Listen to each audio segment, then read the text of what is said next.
সুপ্রভাত বন্ধুরা। জানো তো, অনেকে বলে তুই না খুব পাল্টে গেছিস, কেউ বা বলে তুমি খুব পাল্টে গেছো, আর কেউ বা বলে আপনি খুব পাল্টে গেছেন। কিন্তু কেউ কি বলে কেউ কি জানতে চায় এই পাল্টানোর আসল কারণ কি? না বন্ধুরা, কেউ জানতে চায় না।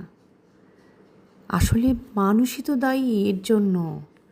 মানুষের ব্যবহার, মানুষের কথাবার্তা আজকের দিনে মানুষকে বদলাতে বাধ্য করে।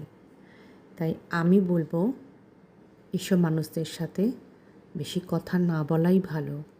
চুপচাপ থাকো। আর চুপচাপ থাকা মানুষগুলোকে কখনো আবার ভেবো না যেন দুর্বল। তারা চুপচাপ থাকে, তাদের এটা পারিবারিক শিক্ষা, তাদের ভদ্রতা। তারা জানে যে ওর সঙ্গে কথা বললে কতটা কি হতে পারে।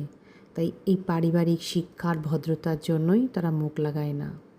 তাই বলবো, আজকের দিনে চুপ করে থাকাটাই সবথেকে ভালো মোক্ষম ওষুধ আর জবাব। তাই তোমরা খুব ভালো থেকো, সুস্থ থেকো। আজ আমার এটাই বলার।